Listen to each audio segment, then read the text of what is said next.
Pozdrav svima! U današnjem videu pokazat ću vam neke proizvode za šminkanje koje imam i koje volim koristiti. Danas neću pokazivati sebe, nego samo proizvode kako biste ih mogli vidjeti.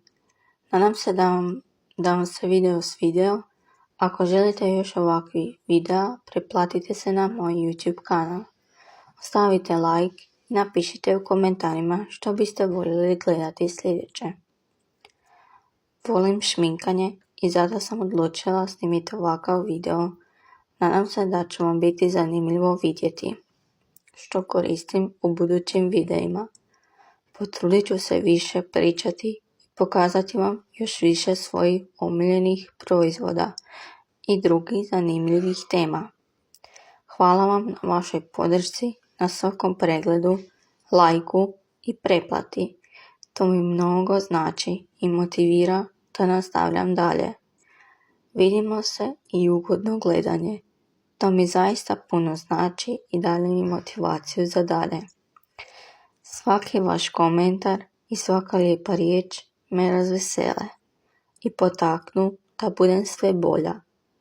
Voljela bi čuti vaše prijedloge i potrudit ću se snimiti što više zanimljivih tema. Još jednom hvala.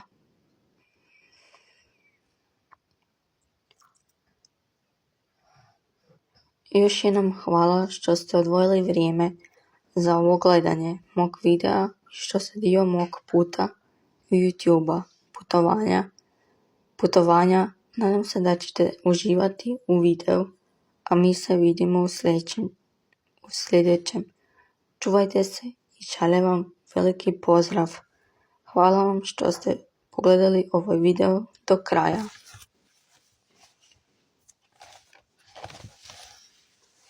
Nadam se da vam je bio zanimljivo vidjeti proizvode koje imam i koje volim koristiti.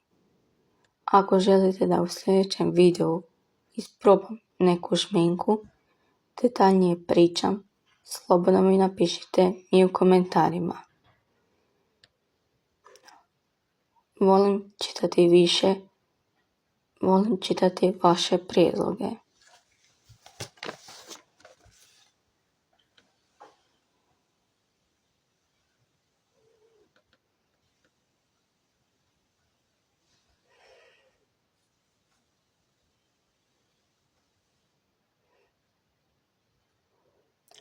Hvala vam na gledanju i vidimo se u sljedećem videu. Ćao!